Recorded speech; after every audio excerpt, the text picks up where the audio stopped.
Good morning, everybody from coast to coast, or Royal LePagers across the country. And good afternoon, of course, to our friends in Newfoundland. If you look at the bottom of your screen and mouse up, you'll be able to see a chat box. We're going to keep that open just before Shanan gets rolling. So feel free to introduce yourself and share where you're from. Let's see where we've got people visiting us from.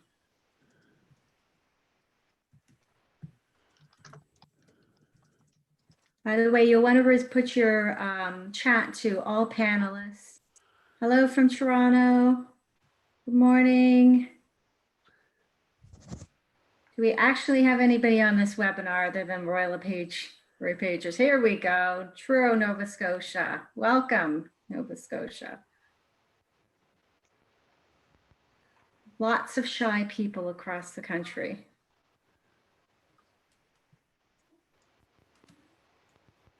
Anybody else?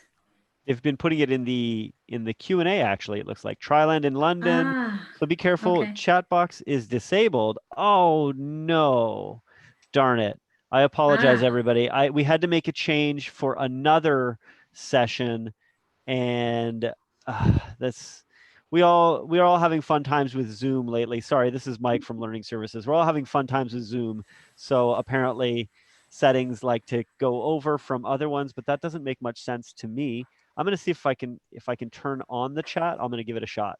But thank you for putting it in the Q&A at least, and letting us know. Montreal, Campbell River, Barrie, Ontario, Georgetown, Ontario. Let's see. So we got every coast to coast. We're here. Atlantic, Ontario. Hey, Mike. Awesome. Hey, Mike, if you direct people, if you see that more at the bottom of your screen, everybody, more with 3 little dots. No, but they're saying it's over there. It says chat. No, I know, no, it is working. You have to. Well, we can see that because we're panelists, but they okay. might not be able to because they're attendees. I'm going to see if I can change that, and I'll give that a shot. Oh, we see them coming in. They're rolling in now. But no, but see, Carolyn McNeil Kavanaugh sent a message, but I think it's that you can't change it to all attendees. So I'm going to see if I can change that and if it actually works. Sorry about that, everybody. All right, no worries. Whether we get the chat going or not is beside the point, but the Q&A we're going to use for questions. And as we go through the webinar, we'll do our best to answer the questions that you have. And we'll reserve for the questions for Shanan toward the end of her presentation.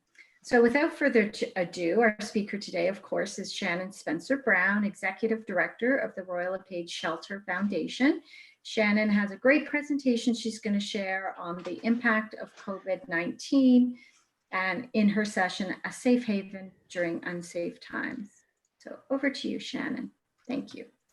Thank you so much, Kelly. And good morning, good afternoon, everybody. I'm so happy to at least see your names scrolling across the screen. That is awesome. I am really, really grateful for the time that you're going to spend with us today. And I know so many of you have been reaching out to me, to Carly, posting on Facebook and asking us, what is happening with the women's shelters that we support, and how are they coping with the COVID-19 crisis. So thank you very much for being here and being a part of this. So really, before we start, I just really want to acknowledge that this is an unprecedented time that we're in right now. I know that all of you are under a lot of pressure. You're concerned about your business, your own health, health and safety of your families, your loved ones, your friends, your clients. So I really appreciate the time that you're taking. I know many of you are using the time to skill up, to watch webinars. I know I've been watched more webinars in the last few weeks than I have in my entire life.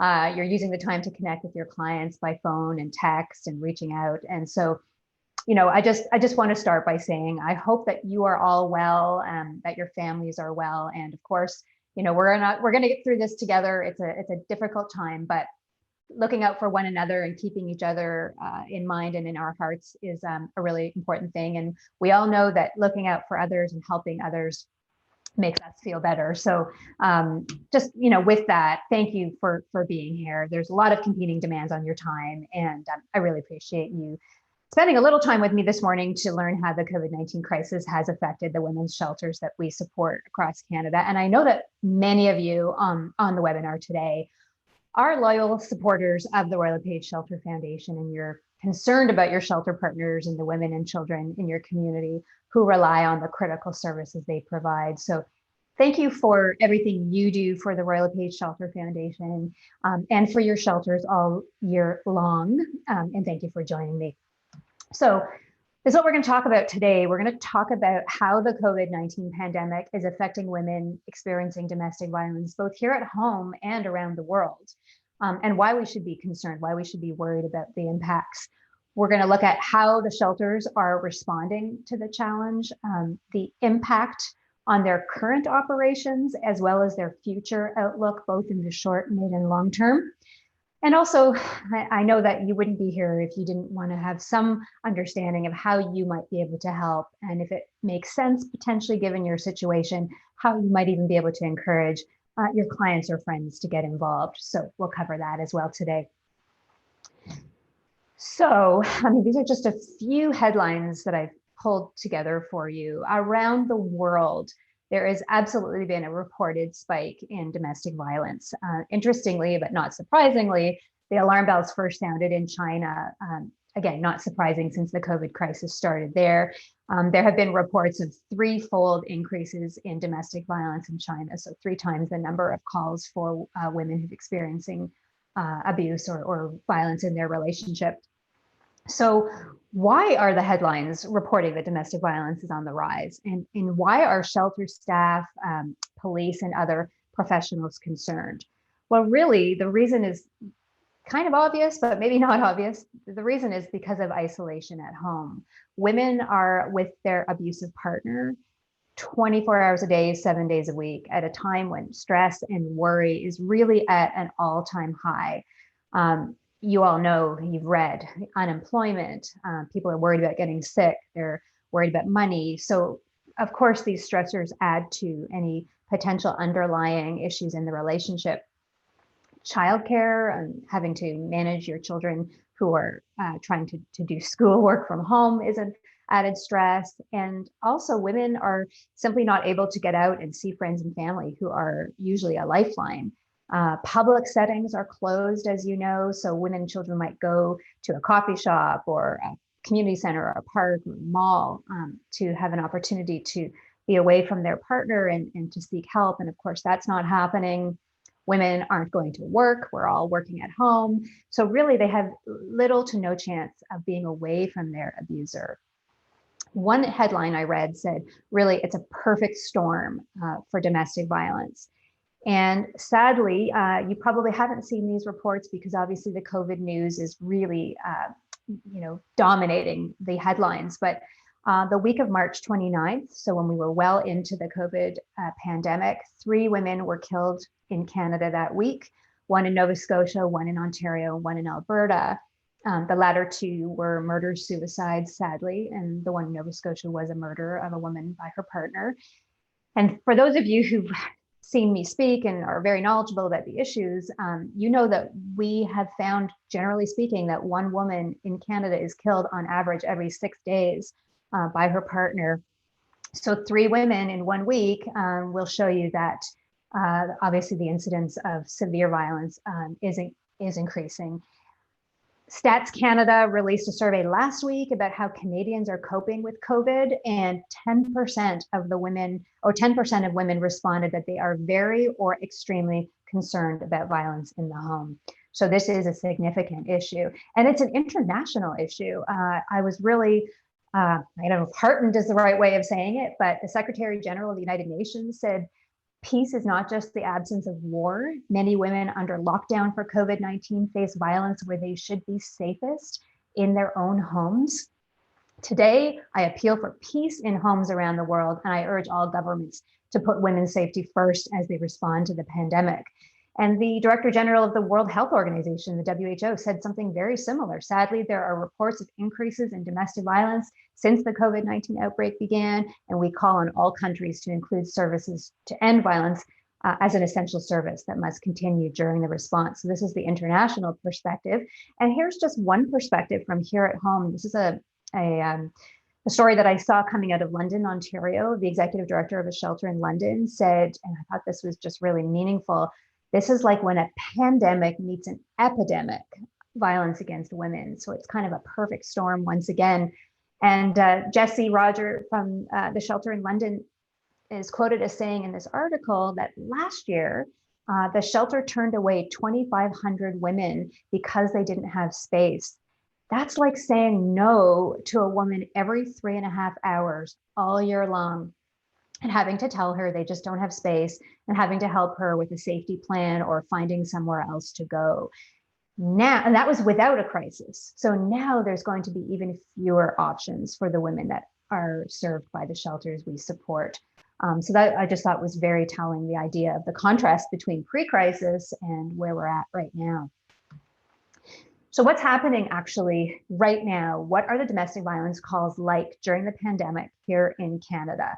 So my webinar, what I've put together today for you, comes from information that Carly and I have gleaned from our women's shelters partners across Canada, as well as Women's Shelters Canada, the national association representing all violence against women's shelters. What we're hearing is that some shelters are reporting more calls for support on their helplines, but some are reporting that the calls are going, that the lines are going more quiet, that the calls are diminishing. Now, this is very concerning, because what does it mean? It means more than likely that women can't safely call to get help. Now, what is the response to that? Well, sheltersafe.ca, the website that many of you will know that we support through Women's Shelters Canada, sheltersafe.ca maps all of the women's shelters in communities across Canada, not the exact location of the shelter, of course, for confidentiality and safety reasons, but the general region where that shelter exists or where that shelter serves. Sheltersafe.ca has been attempting to update their map to show which shelters will offer support by text. So text obviously being a somewhat more safe way of communicating. The Assaulted Women's Helpline here in Ontario, prior to the COVID crisis, they found that calls detailed aggressive threats of violence, and now those same threats are actually being turned into action. The counselors on the helpline are reporting that they feel that what's happening is abusers are feeling emboldened because they know their partners can't access support as readily as they could before. There has definitely been an increased reporting of the severity of violence. So while there may or may not be increased numbers in any particular region, the shelters are reporting increased severity in what is being reported. And abusers are using COVID to manipulate their partners. So for example, they're saying, you know, you can't go out, or you'll get fined by the police. You can't go out or you'll get sick, or if you attempt to leave and go to a shelter, I'll tell people that you have COVID-19, I'll spread the word that you have COVID and no one's going to want to help you. We've heard reports of abusive partners withholding access to soap and shampoo. And we've also heard that when they go out, in some cases they're coming home and they're refusing to wash their hands as a way of sort of terrorizing their partner and spreading the threat that COVID might be brought into the house. So that's a way that, you know, unfortunately, the virus itself is being used as a way of threatening or manipulating partners. So now, how are the shelters responding? How are the women's shelters responding to COVID-19? And again, just to reiterate, you know, what Kelly said, or in case you missed her earlier on in the session, if you have any questions or any comments, please do leave them either in the Q&A at the bottom or in the comments in the chat box. Some of my colleagues are monitoring that, and we'll come back to any questions or comments that you may have a little later, and I'll do my best to answer them. So the shelter's response to COVID-19 is really that they are, they're committed to taking steps to maintain services the best way that they possibly can. The way they deliver services has definitely changed, and it's definitely been disruptive to normal life in the shelter. There's no question about that. Safety and security are absolutely the top priorities, and the shelters are doing the best they can to keep women and children safe. They are absolutely following the advice of public health officials. They're looking at, of course, social distancing and physical distancing as best they can in the shelters. They're enhancing hygiene.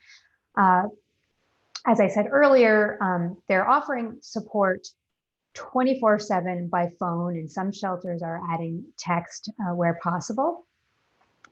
Many shelters offer community support programs, so they're bringing women in from the community to access services within the shelters. Of course, all of those in-person community meetings have been canceled, with support being offered by phone or by video where possible. Of course, not all shelters or communities are in the position to be able to move entirely online. And of course, not every woman will have access safely to a laptop or tablet, but wherever possible, services are being done online or by video or by text. Shelters are definitely enhancing their cleaning protocols and all of their hygiene measures. They're using hospital-grade disinfectant. They're increasing the frequency of cleaning all of the surfaces, of course, particularly those high-traffic places such as door handles and kitchens and bathrooms. The staff and clients are, of course, being encouraged to do frequent hand washing, and they're doing sanitization prior to entering the shelter. Social distancing and, as much as possible, physical distancing within the shelter is taking place. And what does that mean? That, of course, means women and children staying in their rooms as much as possible, or using the spaces not in a communal way, but taking turns. They're asking clients to socially isolate by remaining in the shelter at all times, of course, unless of an emergency, but really staying in the shelter at all times and refraining from visiting friends or family outside the shelter. Now, the social distancing really is an issue in shelters, and I'll speak more about that in a few minutes. But when you think about it, normally families will spend time together, you know, in the TV room, in the lounge, in the kitchen, in the dining room, but now families are being kept separate. The shelters are prioritizing high-risk cases for admission. Now, what does that mean? That means that they're sort of doing a triage type of thing over the phone when they speak with women, and they are really only bringing women into the shelter who are in grave danger, at grave risk, who cannot stay in their homes. And some shelters, and the reason that they're doing this is that actually some shelters are reducing their capacity. They're trying to have reduced numbers of beds only so that they can allow women and families, women and children, to each have their own bathrooms and to be able to be as separate as possible to maintain that physical distancing in the shelters. What we have heard from some shelters is that they're actually moving residents out into the community to unused hotel or motel rooms, or in some cases, university dorms. Generally speaking, what we're hearing is that they're moving sort of new women into hotel rooms, to allowing them to sort of self-isolate for 14 days before coming into the shelters. But we have heard of some shelters who are moving existing clients who are in the shelters out into the communities, into hotels or university dorms. Of course, this is a huge burden on staff, who then have to go out and make sure that these women and children are safe in the communities, that they're receiving meals, that they're having the support that they need.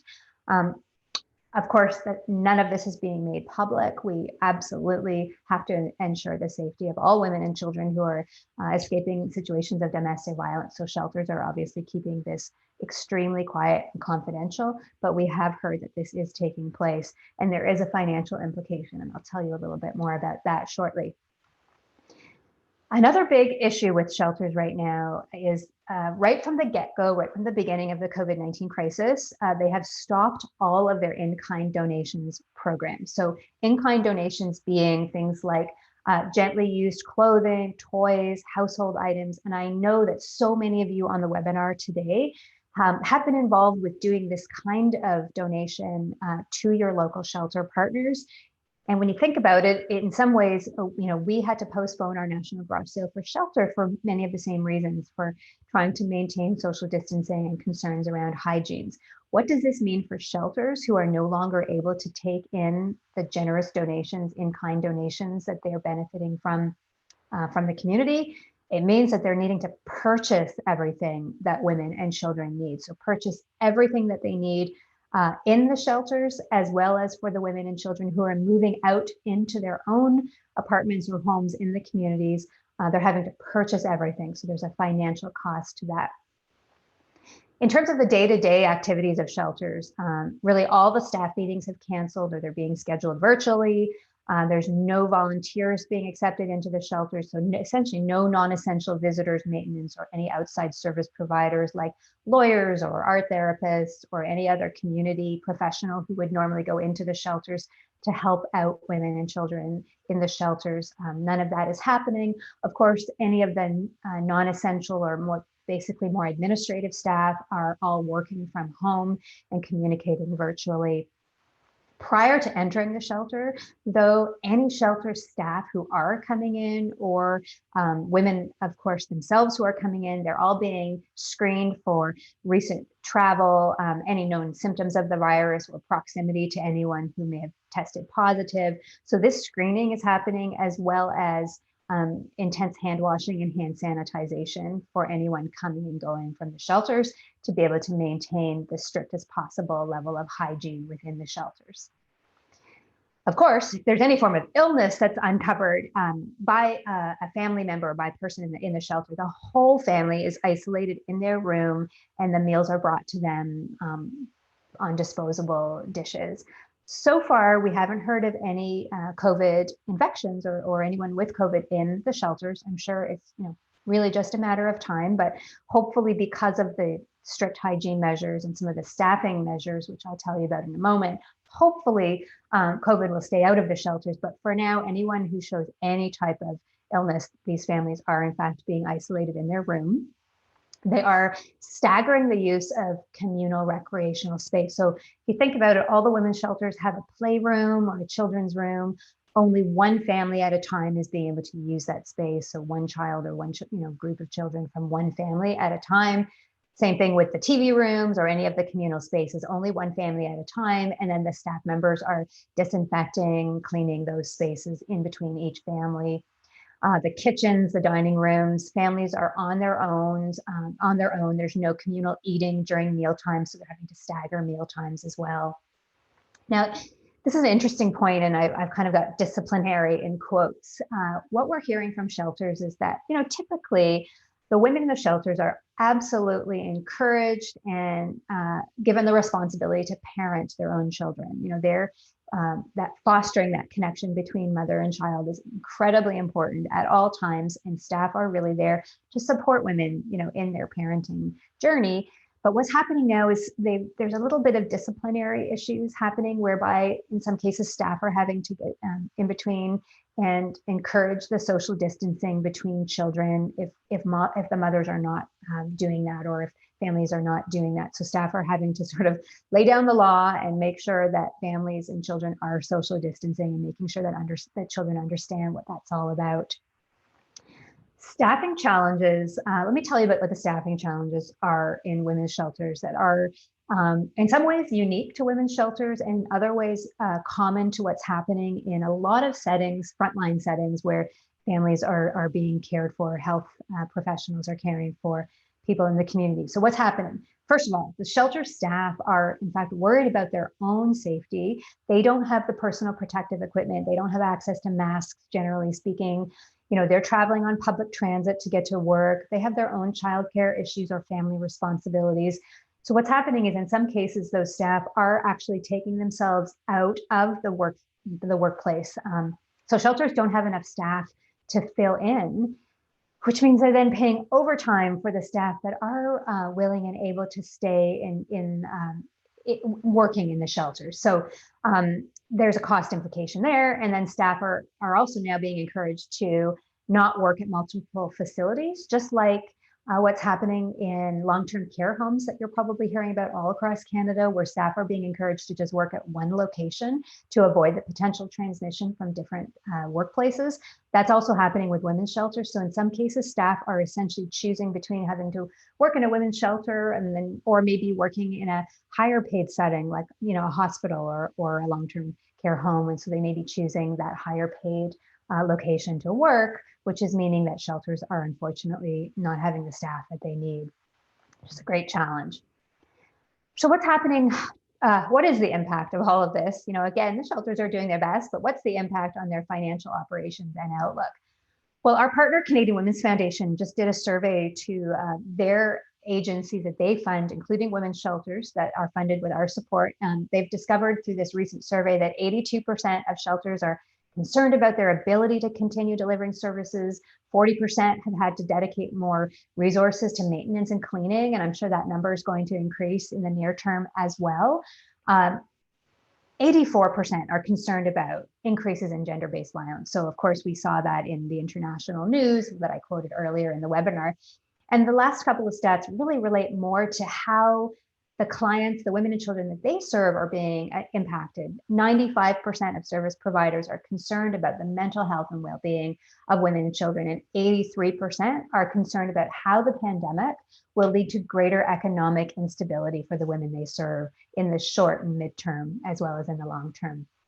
I'm sure that these numbers aren't surprising to you. So what's happening with the financial operations and the outlook of the shelter partners that we have across Canada? Well, I think most of you know this, but it's important to reiterate that all shelters, all women's shelters, must fundraise to meet their budgets. In fact, most of our shelter partners fundraise at least 50% of their budget just to be able to make ends meet. So one half comes from government, the other half comes from foundations, individuals, corporations in the community. There are additional costs associated with the COVID-19 crisis. Basic supplies like food, diapers, costs are going up. Plus, there's no in-kind donations, as I mentioned. They have to buy everything. So those kinds of costs around, supplies being limited, but when they can find them, of course, there's additional costs for hand sanitizers and cleaning supplies. All of the women's shelters, all of them, are facing shortfalls because fundraising events have been canceled. And I know, unfortunately, some of our Royal LePage offices are having to cancel events. And of course, you have to do that because of the crisis that we're in and the importance of social and physical distancing. But shelters themselves are canceling their own fundraising events, and their community events that are taking place, those fundraisers aren't happening. So they are facing significant shortfalls in their current year. They're also worried that their donors might not be able to support them because of their donors' own financial concerns due to the COVID crisis. So they have a number of issues that they're facing. The top priority for all of the women's shelters we've spoke with really is financial support to be able to buy supplies and offset costs. Not only are they buying the supplies that they need in the shelter, but they're also, again, providing outreach and counseling 24/7 on their helplines for women in the community who are isolated. They have increased grocery needs because, for example, children are in the shelters. They're not at school, so they're not having lunch at school or taking part in any food programs that they might have done so before. So there's increased grocery needs. What we're seeing is that many of the women's shelters are adjusting their own sort of, quote, asks to their community supporters. They're asking for things like gift cards so that they can purchase groceries or take advantage of food delivery services, or purchase toys or books and arts and craft supplies to help occupy children who are isolated in the shelter. They're asking their supporters who might make 1 or 2 donations a year to become monthly donors to help provide sustainable and predictable sources of funding. That's much like our commission donor program, where people are giving throughout the year. Shelters are asking their donors to give monthly gifts if possible. We've seen some shelters do creative things like put together a wish list on Amazon for the specific items that they need in the shelter, and then having those items shipped to a staff member in the community. And of course, they are reaching out wherever possible to look for those supplies that we also desperately need, like cleaning supplies and hand sanitizer. Now, some of you have probably heard that there have been recent funding announcements by the government. So I thought I would just share with you briefly what that looks like. The government has given $20.5 million to emergency women's shelters focused on family violence as part of a larger pocket of funds for homeless services across Canada.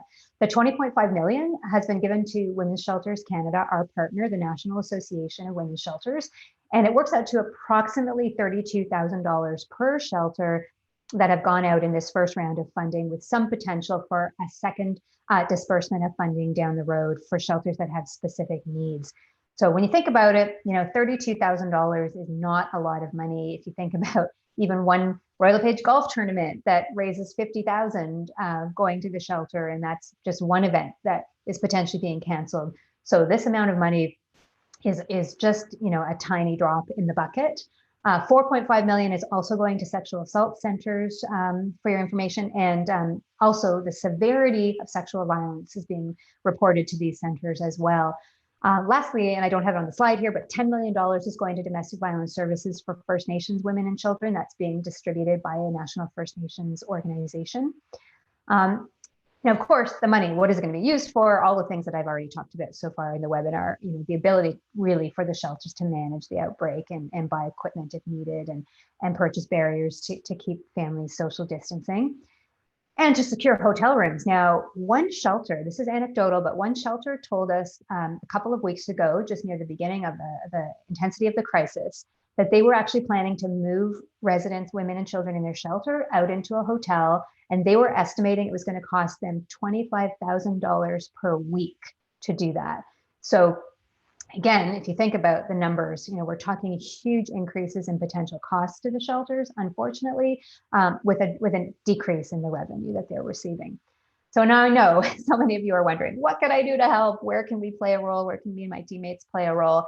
Now, before I tell you how you can do that, I just want to make sure that everyone is aware that if you have a friend or family member that you're worried about, now let's think about this. Neighbors, family, and friends will often be aware of what's happening in their friend's relationship, but now it's normal to not see your neighbors for days and weeks on end. So if you do have a friend or family member that you're concerned about, what we recommend is that you go to sheltersafe.ca and search for a women's shelter in your community.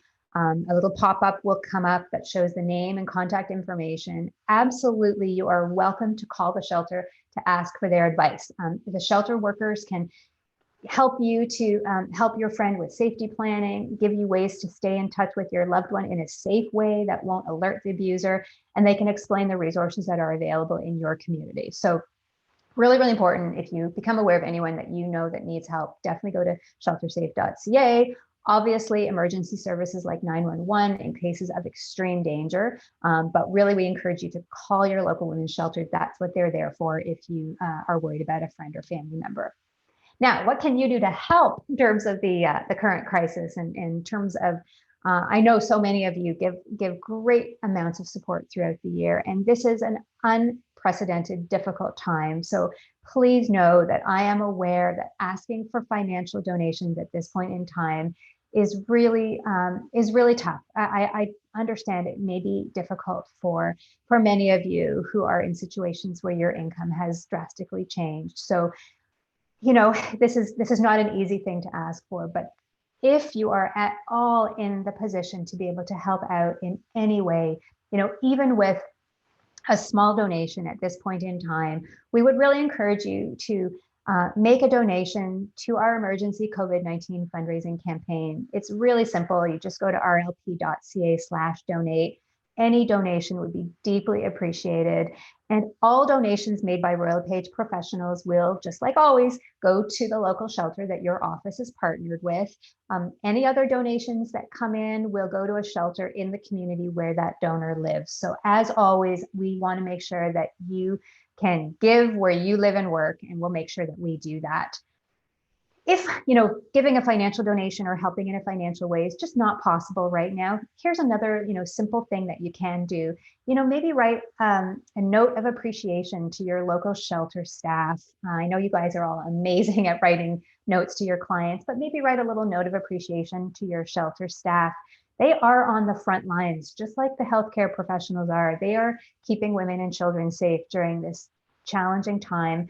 If possible, and if you wanted to, you could include just, a modest gift card to a grocery store or a local store in your community that is still open, so they can buy essential goods or maybe a special treat for the women and children in the shelter. I was thinking about how it might be fun, for example, for a shelter to be able to buy cake mixes and cake decorating supplies, so that each family can have time in the kitchen, to bake a cake and decorate it as just a little fun family activity. Obviously, that could not be purchased out of regular grocery budget. So I just thought that's what I'm going to do with my local shelter. But of course, again, anything that you can do, even just sending a note of encouragement. And actually, we thought this could be a great activity for your kids. Your kids are all home.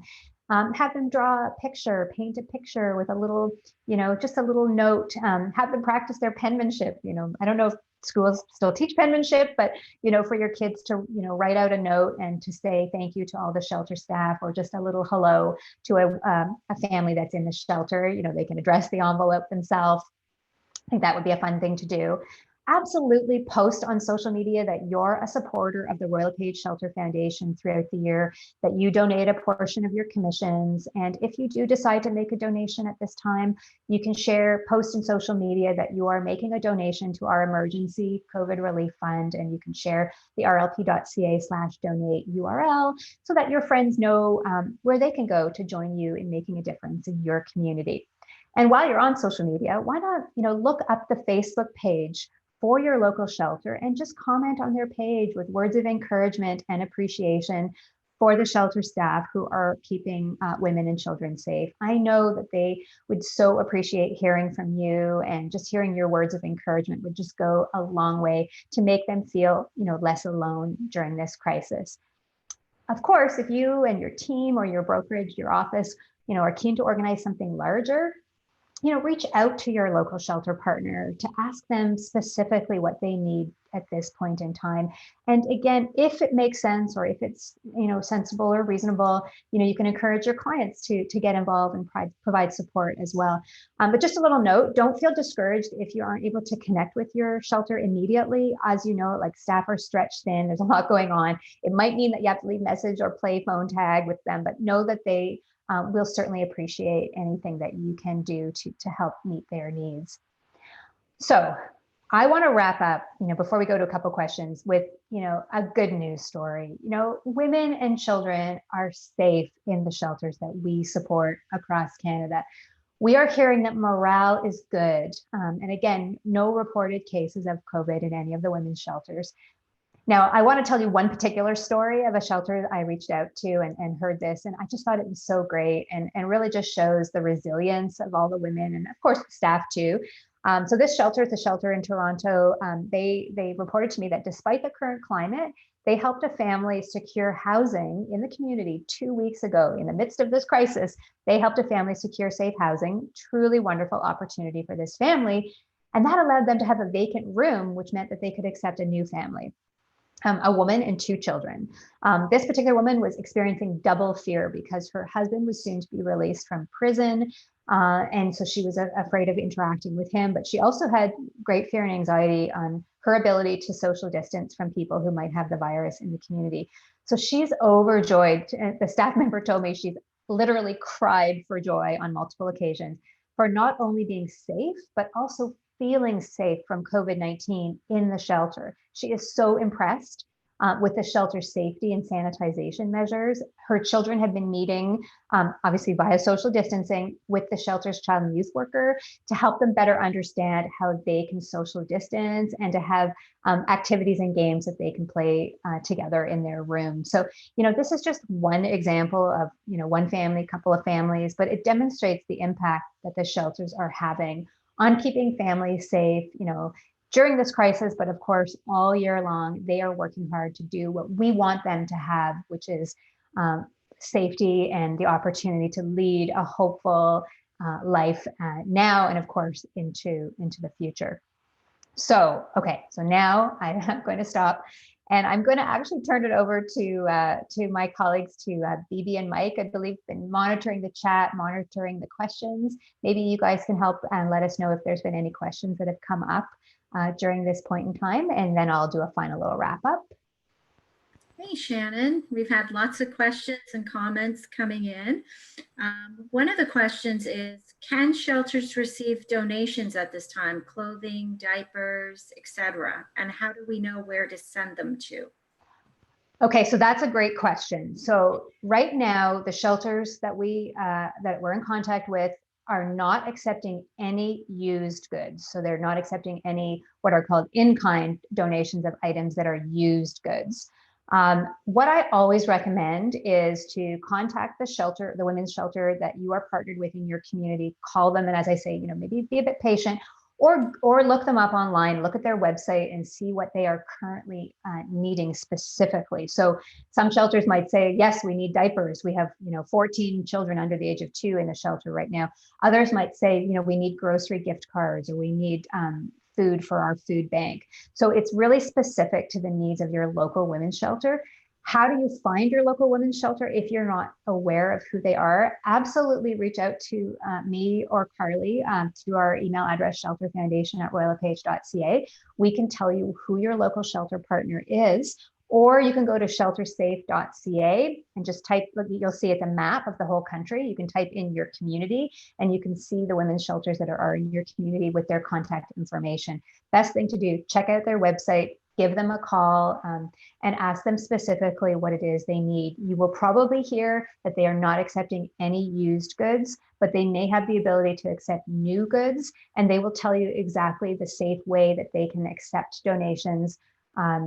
As you know, shelters for the most part are in confidential locations, so you do have to speak to them about their specific instructions around dropping off or delivering items. Hopefully that answers that question. It did, and you answered some more too, so thank you for that along the way. Angela Rice asks if we can make fabric masks. People in her community have been making them for hospitals. You know, that's a great question. And I do think that the shelters are not being equipped with face masks. Honestly, I can't say for sure specifically about whether your shelter is utilizing masks or not. Again, I think it's a great idea, but definitely I would, again, call the women's shelter in your community and ask them if this is something that they would be able to utilize. I'm not certain whether they're wearing them, you know, within the shelters. There may be some sense of maybe not doing that because it's kind of a closed system, if you will. But I'm sure that staff members who are traveling to and from, who are going to grocery stores, you know, I'm sure that they would deeply appreciate having masks. But again, maybe before you do a big call out to your community members or your clients to be sewing masks, definitely reach out to the women's shelter and in your community and see if that's something that they could benefit from. Shannon, for those folks who are interested in making an emergency donation to shelter, how do they earmark it for their local shelter? Okay, that's a great question. So if you go to our donation page, rlp.ca/donate, you're going to be making a donation and you're going to be basically asked for your mailing address so that we can give you a tax receipt. There's also a comments box on that page. If you're a Royal LePager, you will also be asked if you're a Royal LePager. We know who the shelters are that we match with with each Royal LePage office, and we will ensure that the donation that you make goes to your local women's shelter. If, for example, we see someone make a donation and the donor is from Saskatoon, you know, we have a couple of, and they happen to not be a Royal LePage agent or someone who we're not aware of, for example, someone in the community. There's a couple of shelters in Saskatoon that we support, and we'll make sure those funds are distributed evenly. If you have a specific women's shelter that you definitely want to earmark your donation to, by all means, just write that in the comments box on the donations page. You know, Saskatoon Interval House, or, you know, Alice House, or Kelowna Women's Shelter, whatever the case may be. And we will make sure that your donation flows to the shelter of your choice. Shannon, some folks are also wondering if you had any fundraising ideas on how they could generate some funds for shelters themselves. Sure. So that's a great question. And it was actually one of the things I was going to kind of wrap up with. Right now, you know, like we're all digital, right? We're all virtual. We're all at home. We're using Zoom, Hangouts. We're on Facebook. And we have seen a few Royal LePage agents do some really creative things with fundraisers in support of the Royal LePage Shelter Foundation, again, with all the funds going to their local shelter. So we've seen things like little sort of Facebook campaigns, some fun things. A couple of agents are doing Shave for Shelter, where they're encouraging their friends on Facebook to cut their own hair. It's all men, but you know, shave and make a donation to the Royal LePage Shelter Foundation. We've seen some unique things like some direct sales. So Pampered Chef or Epicure or Stella and Dodd, or, you know, if anyone has a little side hustle and they want to do a little fundraiser with your clients and friends and donate your commissions to your shelter. We have seen some fun gaming on Facebook. So bingo, Nick Vinicombe from Royal LePage Atlantic Homestead in St. John's is doing a bingo night tomorrow night, and he's asking his friends who are participating in bingo to make a donation. really the idea is to bring people together and to have some fun and to share, remember, it's not only about raising funds, it's also the importance of raising awareness for your local women's shelter. So even if you were to just post in social media that you are a commission donor and that you decided that you're going to make a donation now, and you're encouraging anyone who's able to make a small donation, a modest donation, and that you'll actually match that donation amount. We've seen incredible success. Little shout out to Norm Fisher. I'm not sure if he's on the line in Saskatoon. He made an announcement in Facebook that he would match donations up to a certain amount. I think he's actually already exceeded that amongst his friends and clients. So people really do want to help. If you can add value, I saw a really cool thing. I think it was in Halifax. I think Matt Hansberger, you talked about doing a little Zoom painting class for children. I'm not sure who was the instructor or the lead painter, but maybe you could do something fun like that where you offer a little activity for your own network's children, and in exchange for a small donation to the Royal LePage Shelter Foundation. And again, with all the funds going back to your local shelter. So, by all means, if you have ideas for fundraising events or little ways that you can do some safe fundraising through social media, let us know. So send us an email for things that you're doing, and then we'll communicate that out on RLP Nation. If you haven't signed up for the RLP Nation Facebook page, make sure you're on there. It had previously been Royal LePage Events. It's now Royal LePage RLP Nation. We'll share out all the cool things that you're doing. Follow our Facebook page, RLP Shelter Foundation, Royal LePage Shelter Foundation Facebook page, and we'll also point to some things that are being done. And remember, if you can, direct people to the Royal LePage Shelter Foundation donation page, and we will absolutely make sure 100% of the funds that you raise go back into your community. You might be tempted to use this little feature on Facebook called Facebook Fundraiser. If you'd like to do that, you certainly can do that, because if people are in Facebook, they might want to give in Facebook. Just a little warning though, that when we eventually get those funds, the funds come to us anonymously, so we don't know who those donors were. So we can't thank them. We can't send them a tax receipt. The money is donated. The tax receipt comes from PayPal Giving Foundation. We would prefer that fundraising comes to us so that we can thank your donors and make sure that we keep them abreast of all the things we're doing to help support women's shelters across Canada. And also then you'll also be able to have a sense of who they are as well. So just a little plug for rlp.ca/donate. Great, thanks, Shannon. Anna Russell just contributed to the chat, and she said that she ran a pretty successful virtual pampered chef party, and to message her if you want more information. But she also had a question. She wondered how long it takes to turn around the donation to shelter. Right. So thank you, Anna. And I did see your pampered chef, and I think I have until Monday or Tuesday to order. So I'm getting my order in this weekend. I've got to go through that extensive catalog. So any donations that come to us, we will make an effort to issue donation checks every 2 weeks, as much as we can. As you know, we're all virtual. We're all working from home. We are still issuing physical checks to the women's shelters, because that is the best way to make sure the money gets to them. And our donations processing person is only doing checks, I think, once every 2 weeks. It may actually be even just once a month, but we absolutely will do our best to get the funds flowing as soon as possible as they're coming in. But at a minimum, for sure, once a month, those funds will get out to the shelters for sure. Great. Chris Harding just shared that he has a Facebook friend who's doing a Zoom trivia night for another charity, but thought it was a great idea. They charge $10 per participant. Oh, sorry, that just skipped out on me. Where am I?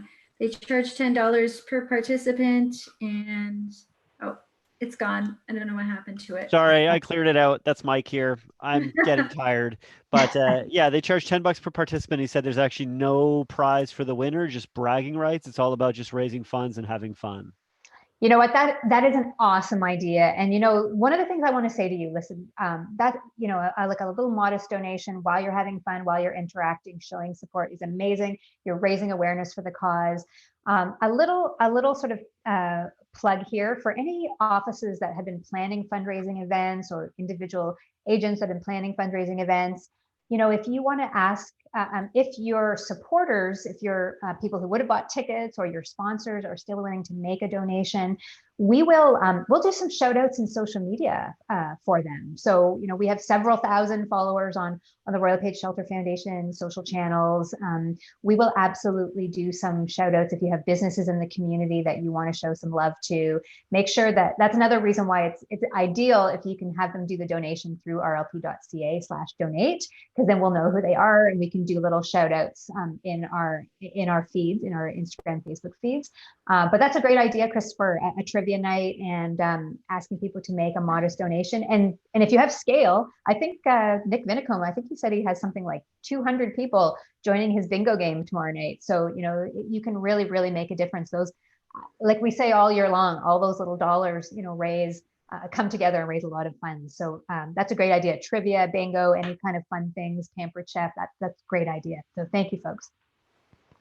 I know you've given specific instructions in terms of where to go to donate, but Deanna Parisi is asking if she can donate by e-transfer.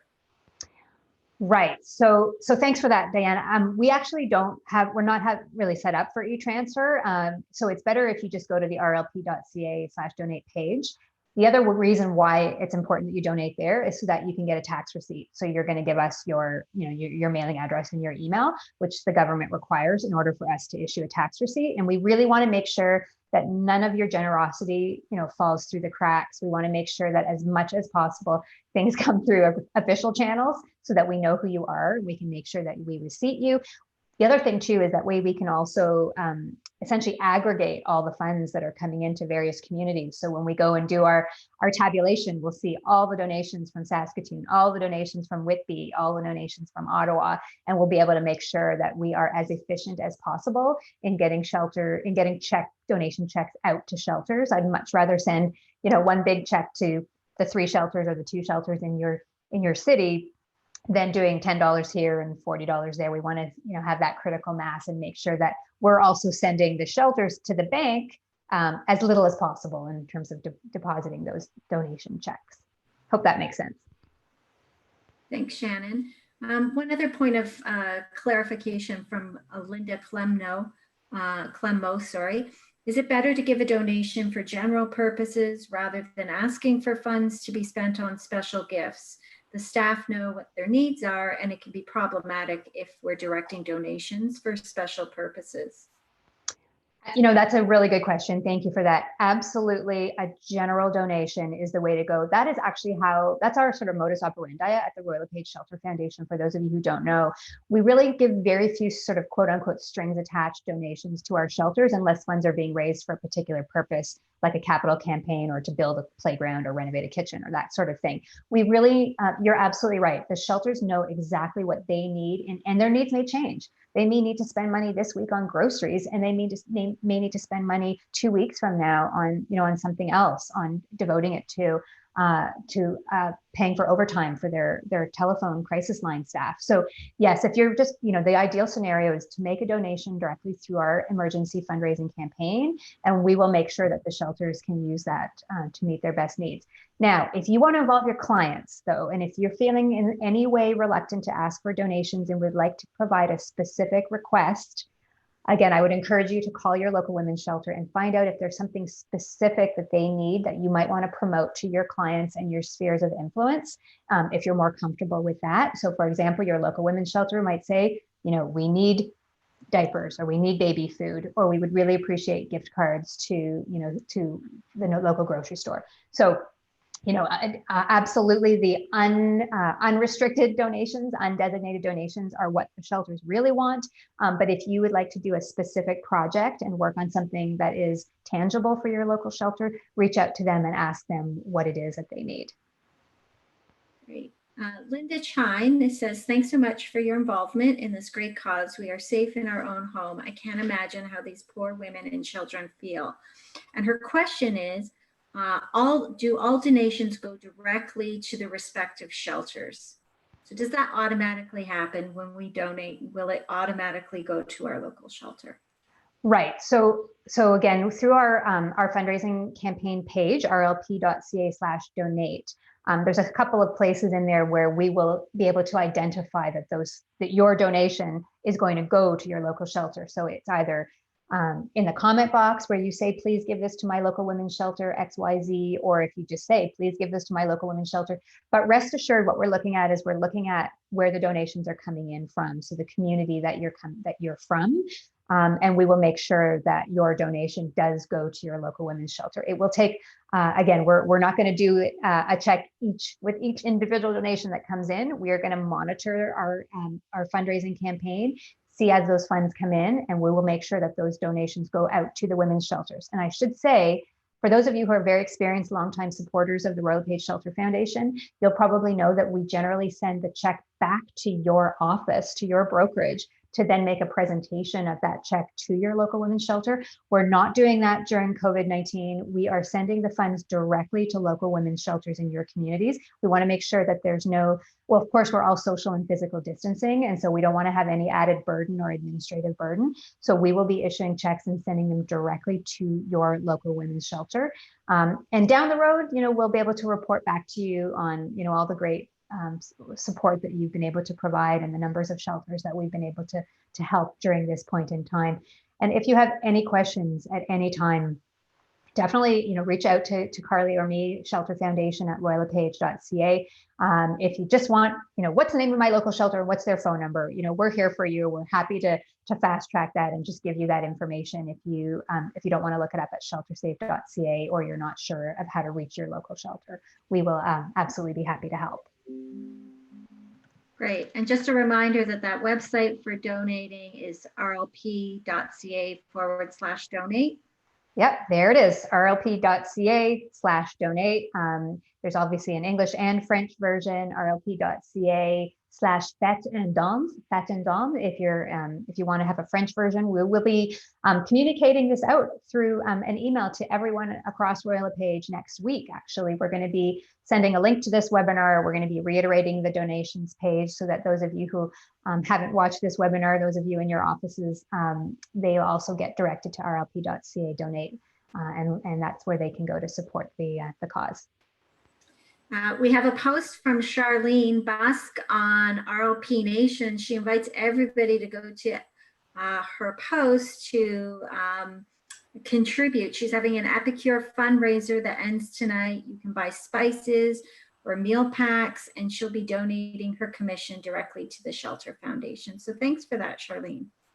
That's awesome, Charlene. Thank you so much. You know what? We are all going to be needing to get back to the gym after this. I don't know about you, but we're all having our comfort food at home and enjoying the Pampered Chef and the Epicure and all the other goodies. So thank you, Charlene. That's great. That's great. And again, yeah, definitely check out RLP Nation on Facebook, everybody. There's some great things being shared there. Oh, and Mike just shared in the chat for everybody. There's a direct post to the link on Charlene's Facebook post if you want to go and copy and paste it there. She said, Epicure is healthy eating. Thank you everyone for your support. So thank you, Charlene. That's great. Lots of people thanking us for this much needed webinar. Lots of other comments on how great it is that we're doing so much to support folks. Linda Bowers says, thank you for doing this. Great concern in all communities. Lorraine Sims says she's on a board for a shelter in Montreal. She's hugely impressed with the work that is being done by the shelter's employees during the pandemic. There are so many new practices that they have to put in place, along with the financial implications, and of course, the human resource struggles that you mentioned earlier, Shannon. So a lot of folks just signing off now. So I think we're good to go. Well, thank you so much, everybody. I really appreciate your time. Sending you, my heartfelt wishes for continued good health, you and your family and loved ones. And at any time, Carly and I and our teammate Witmelo, we're here to help. So please reach out, and thank you so much for everything. Thank you, Shannon. Thanks. Bye.